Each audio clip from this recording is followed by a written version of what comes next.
overexposed na yung iba hanggang alauna. We still have two interpellators, Congressman Busita and then Congressman Lordan Suwan. So I thought Congressman Dan Fernandez is going to interpellate since you're not. So we now recognize Congressman Busita for your interpellation. Thank you, Mr. Chair. Thank you, Mr. Chair. Mr. Chair, sundan ko lang po yung ilang questions ni Honorable Congressman Acop kay Colonel Leonardo. Colonel Leonardo, naniniwala ka na may mga biktima ng extrajudicial killings? Yes or no? Yes, Mr. Chair. Thank you. Naniniwala ka ba na ito ay marami at hindi ilan lamang? I don't know the exact figure, Mr. Chair, but I believe so. Marami. Thank you, Mr. Chair. Colonel Leonardo, matanong ko lang, ikaw ba ay family man? May pamilya ka rin? Opo, Mr. Chair. Okay. Naniniwala ka ba na mahalaga ang tatay sa pamilya? Opo, Mr. Chair. Yes. Naniniwala ka rin ba na sa ordinaryong pamilya, pag namatay ang tatay, parang nasira na rin ang buhay at kinabukasan ng mga anak? Tama po yun, Mr. Chair. Yes. Naniniwala ka ba na sa ordinaryong pamilya, especially itong majority sa biktima ng extrajudicial killings, sa ating bansa, yung mga professionals, usually ang anak isa, dalawa. Pero yung mga maliliit na manggagawa, ang anak, 6, 7, 8. Tama ba?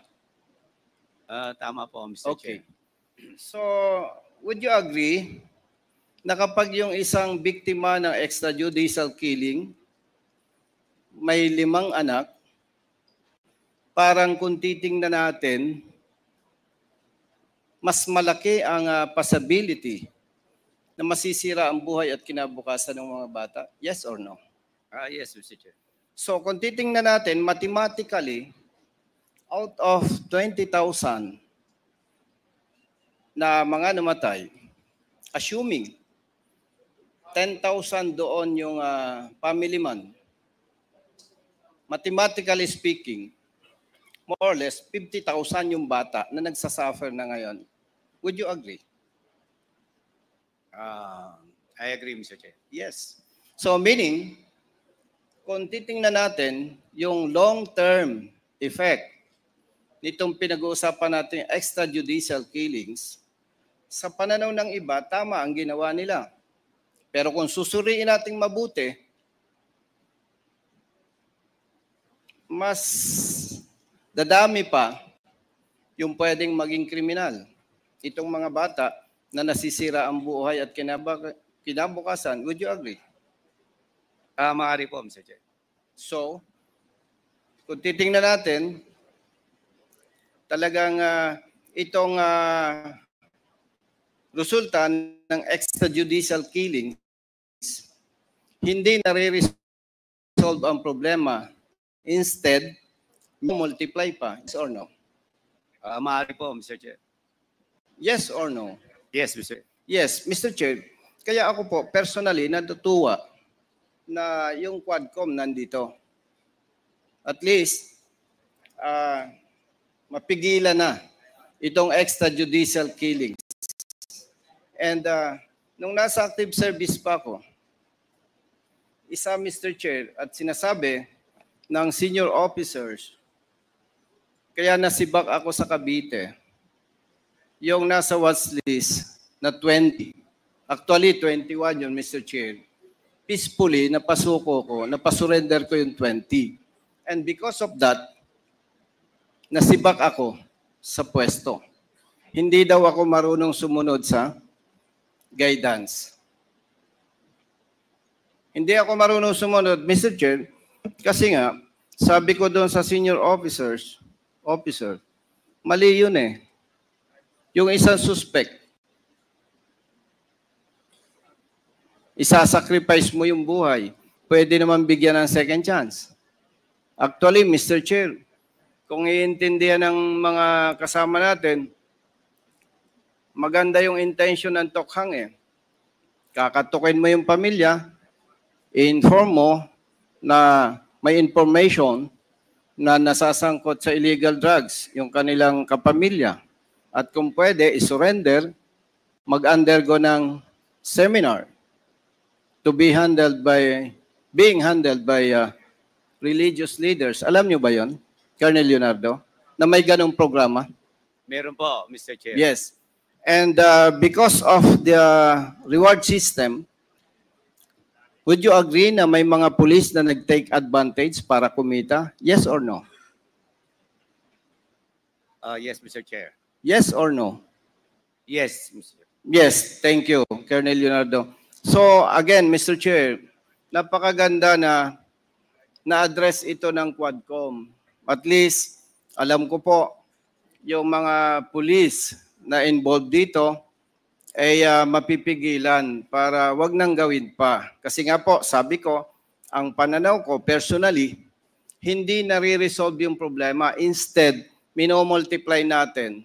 Ngayon, hindi pa natin nararamdaman. Pero one thing for sure, Mr. Chair, marami ng bata ang nagsasuffer. Marami ng bata ang nasisira ang buhay at kinabukasan. So again, personally, ako po'y natutuwa, Mr. Chair, na mayroong Quadcom wherein ina-address po itong extrajudicial killings. And based on our hearings, conducted hearings, very clear. Talagang may extrajudicial killings. And Brother Colonel Leonardo, salamat. At least, yung mga tanong ko sa'yo ay sinagot mo ng diretso. Yun lamang po, Mr. Chair. Maraming salamat. Thank you, Congressman Busita. And last interpellator for this morning, Congressman Lord Dansuan. You're recognized. Thank you, Mr. Chair. Colonel Leonardo, before you were appointed as police commissioner, what was your assignment? I was with the DNR, Mr. Chair, as po. Ano po? DNR? Yes, sir, Mr. Chair. But that was after your stint as CIDG chief in Region 11, was it not? Correct po, Mr. Chair. Did you apply for the position of police commissioner or were you recommended for the post? I was appointed, Mr. Chair. I just received order, Mr. Chair. Would you consider a commissioner of the NAPOLCOM a high position, Colonel Leonardo? Based on salary grade, Mr. Chair, it's higher, Mr. Chair. Okay. Are you a lawyer, Colonel Leonardo? Hindi po, Mr. Chair. Do you have a master's degree or a PhD? Yes, Mr. Chair. A PhD? Yes po, Mr. Chair. Okay. So you had that before you were appointed as police commissioner. Yes, Mr. You were Chair. already a PhD before you were appointed as police commissioner. Yes, Mr. Chair. When were you appointed as commissioner? February 2022, Mr. Chair. February 2022. And who appointed you as commissioner? The former President, Rodrigo Roa Duterte, Mr. Chair. So you must have done something special to be appointed as police commissioner and before that as undersecretary of Environment and Natural Resources. Is that right? I have done many operations when I was with DNR, Mr. Chair. I led the anti-illegal logging task force. When you were an undersecretary? Undersecretary, Mr. Chair. And then you were appointed as commissioner of the NAPOLCOM afterwards. I was appointed as Commissioner NAPOLCOM Vice then General Serapio, Mr. Chair. Nag-end po yung kanyang term, Mr. Chair. And then before you were appointed as undersecretary of the DNR, what was your job? I was the regional chief of CIDG 11, Mr. Chair. So you you were appointed to all these very high positions simply because you were regional chief of the CIDG Region 11? You expect us to believe that you were appointed as undersecretary and then commissioner of the NAPOLCOM by just being the regional head of CIDG Region 11. Is that so? May I be clarified with a question, Mr. Chair? Do you mean to say that you were appointed to these very high positions, Colonel Leonardo, simply because you were the head of the CIDG Region 11? Or did you do something even more? Was there something more? Was there something special about you that among all the police officers, all the regional heads, you were the one who were appointed to two very high positions? I believe, Mr. Chair, it's just usual for police officers to be appointed as USEC and other position similar to USEC, Mr. Chair. Okay, but those who were appointed are they colonels or are they usually generals? There are a lot of colonels and there are also generals, Mr. Chair, who were appointed in different positions as USEC, ASEC, and other positions, even director, Mr. Chair.